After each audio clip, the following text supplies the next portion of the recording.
আইন ও সংসদ বিষয়ক মন্ত্রণালয় রামিসা হত্যা মামলার বিচার দেশের ইতিহাসে নজিরবিহীন দ্রুততায় সম্পন্ন হয়েছে। মাত্র 6 কার্য দিবসের মধ্যে বিচারিক প্রক্রিয়া শেষ করে রায় ঘোষণা সম্ভব হয়েছে, যা বাংলাদেশের বিচার ব্যবস্থার একটি গুরুত্বপূর্ণ মাইলফলক। ঘটনাটা ঘটেছিল 19 মে। এই দেশে এই রকম একটা ঘটনা ঘটেছে, কোন সরকার কেউ চাইবে না, বিশেষ করে জনগণের জন্য কাজ করতে চাওয়া সরকার, যেরকম ঘটনা ঘটুক। তারপরও কখনো কখনো ঘটনা ঘটে যায়। যেটা ইম্পর্টেন্ট সেটা হচ্ছে ডেটারেন্ট। আমরা যদি সেগুলোকে ঠিকঠাক মতো আইনের আওতায় আনতে পারি, সেগুলোর বিচার সম্পন্ন করতে পারি, তাহলে এটা একটা নজির তৈরি করে, যেটা অন্য অপরাধীদেরকে একই ধরনের অপরাধ থেকে নিবৃত্ত করতে পারে। সো অত্যন্ত মর্মান্তিক, অত্যন্ত দুর্ভাগ্যজনক এই ঘটনাটার পর সরকার তার জায়গা থেকে খুবই তড়িৎ পদক্ষেপ নিয়েছে। 19 মে সংঘটিত হয়েছে ঘটনাটা। 24 মের মধ্যে অভিযোগপত্র দাখিল করা হয়েছে। তারপর 1 থেকে 4 জুনের মধ্যে অভিযোগ গঠন করা হয়েছে। আসামির জবানবন্দি যুক্তি তর্ক শেষে 7 জুন রায় ঘোষণা করা হয়েছে। এই আলাপ কেউ কেউ করেন যে একটা অনেক বেশি সাড়া পড়ে গেল বা শোরগোল হলো বলেই এই ব্যাপারে অনেক বেশি তড়িৎ পদক্ষেপ নেওয়া হয়েছে কিনা।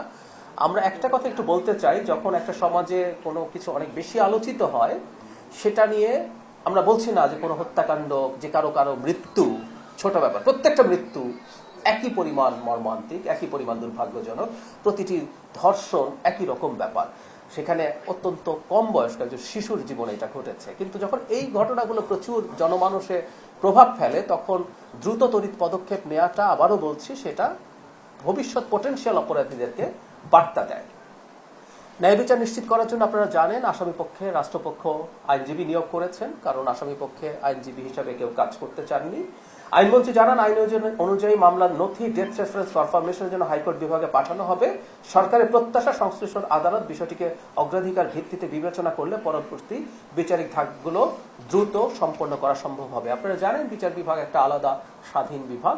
তো আমরা সরকারের জায়গা থেকে এক্সপেক্ট করছি, এটা আইনমন্ত্রী মহোদয় সেভাবেই বলেছেন, যে বাকি ধাপগুলো, মৃত্যুদণ্ডের জন্য ডেথ রেফারেন্সের প্রশ্ন আছে, সেগুলো হাইকোর্টে হবে, সেগুলো যাতে দ্রুততর সময়ের মধ্যে হয়, এটা আমরা এক্সপেক্ট করছি। আমরা আশা করি আমাদের বিচার বিভাগও এই ব্যাপারটার সেন্সিটিভিটি বুঝতে পারবে।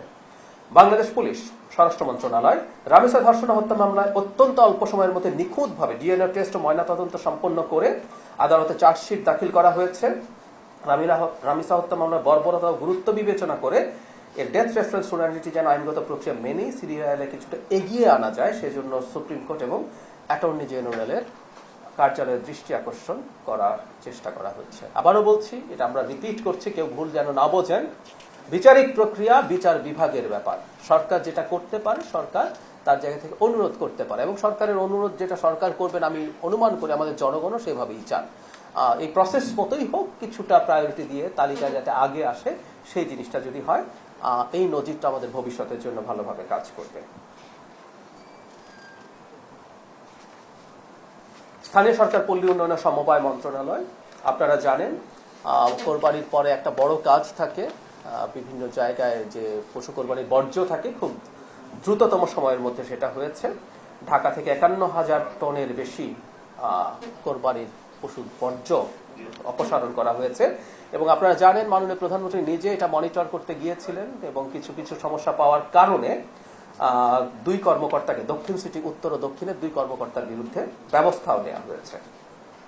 খুলনা সিটি কর্পোরেশনের প্রশাসক নজরুল ইসলাম মঞ্জু বলেছেন, আগামী নভেম্বর-ডিসেম্বরের মধ্যে বর্জ্য রিসাইক্লিং প্ল্যান্ট পূর্ণাঙ্গভাবে চালু করা যাবে। এটা প্রথমবারের মতো বাংলাদেশে হচ্ছে। এতে স্থানীয় সরকার প্রকৌশল অধিদপ্তর, এশিয়ান ডেভেলপমেন্ট ব্যাংক এবং সিটি কর্পোরেশন একসাথে কাজ করছে। চট্টগ্রাম ওয়াসার পানি পতেঙ্গায় যাবে। 63 বছর ধরে, এটা 63 বছর পর চট্টগ্রাম ওয়াসার প্রতিষ্ঠার পর এটা কোনোদিন সেখানে যায়নি। এটা সেখানে যাতে নিয়ে যাওয়া যায়, সেই উদ্যোগ নেওয়া হয়েছে। পরিবেশ, বন ও জলবায়ু পরিবর্তন মন্ত্রণালয়ের একটা আলোচিত ঘটনা, সেটা হচ্ছে জননিরাপত্তার স্বার্থে বাগেরহাটের খানজাহান আলী রহমতুল্লাহ মাজার সংলগ্ন দিঘি থেকে একটি কুমির উদ্ধার করে খুলনার বন্যপ্রাণী উদ্ধার ও পুনর্বাসন কেন্দ্রে স্থানান্তর করা হয়েছে। কুমিরটি বর্তমানে সুস্থ আছে। এটা খুবই আলোচিত ছিল। আপনারা জানেন, একবার একটা ভিডিও ভাইরাল হয়েছিল একটা কুকুরকে নিয়ে। পরবর্তীতে আরো ভয়ঙ্কর তথ্য জানা যায়, একজন শিশুকে সেই কুমিরটা নিয়ে গিয়েছিল। আমরা জানি যে এইখানে আগে দুটো কুমির ছিল তাদের মৃত্যু প্রসঙ্গত নতুন করে আনা হয়েছে এবং এই জননিরাপত্তার স্বার্থে এই পদক্ষেপটা নেওয়া হয়েছে এবং সেই পদক্ষেপটা বলবৎ থাকবে।